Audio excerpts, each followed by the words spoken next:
নমস্কার বন্ধুরা, আজকে বানাবো একটা খানি রেসিপি। তো এটা প্রথমেই বানাচ্ছি, আমি কোনোদিন বানাইনি, ফার্স্ট ট্রাই করছি। চিকেন পকোড়া বানাবো। তো কীভাবে বানাতে হয় আমি জানি না, যেরকম পারি সেরকম বানাচ্ছি। যেগুলো লাগে সেগুলোই দিচ্ছি, আমি মশলা অ্যাড করছি এখানে। তারপর এই যে এসবগুলো দেওয়ার পর চিলি সস দিয়ে একটুখানি, তারপর একটুখানি নুন দিয়ে ডিমটা ফেটে দিচ্ছি এখানে। ডিম আমি দিয়েছি দুটোই, তার চেয়ে বেশি ডিম দিইনি। ভাবলাম প্রথম বানাচ্ছি যখন, তাহলে এটা ট্রাই করে কীভাবে বানাতে হয় তো জানি না, তাই জাস্ট ট্রাই করছি।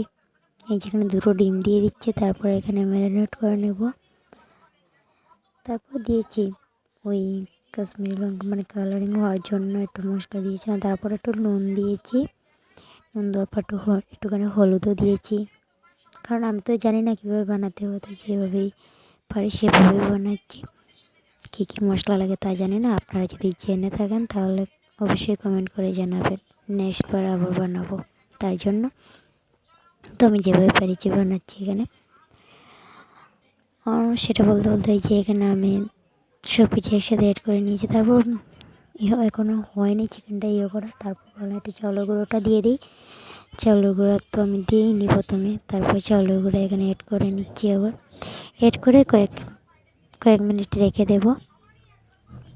রেখে দেবো, তার মধ্যে ভাবলাম কড়াইটা বসিয়ে দিই। আগে কড়াই বসিয়ে এসে আবার চালের গুঁড়োটা দিচ্ছি, কারণ হয়নি বলে।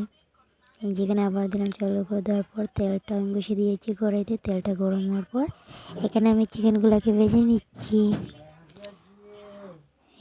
একে একে সবগুলো দিয়ে দিচ্ছি।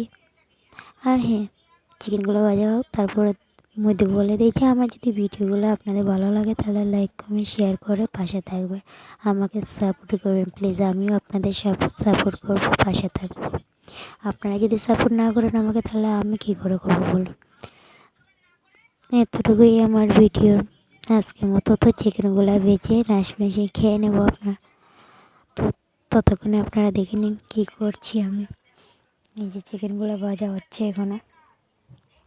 এই ভিডিওটা হলো অনেক দিন আগে, পোস্ট করতে পারিনি, কারণ আমি সময়ই পাইনি। কোনটা ছেড়ে কোনটা ভিডিও অ্যাড করবো সেটাই ভাবতে পারছি না, তাই বলে আর ছাড়া হয়নি। এই যেখানে চিকেনগুলো ভাজা হয়ে গেছে, খেতে কিন্তু অসাধারণ হয়েছে। বাট কী করে বানাতে হবে আমি জানি না, কিন্তু খেতে অনেক ভালো হয়েছে। কালারটা কী হয়েছে কি না কমেন্ট করে জানাবেন কিন্তু। এই যে সব কিছু নেমে নিচ্ছি একসাথে, এখন রেডি করে নিয়েছি। সব কিছু স্লাইড দিয়ে এখানে চাটনি হচ্ছে। তো আজকের মতো এতটুকু, টাটা বাই।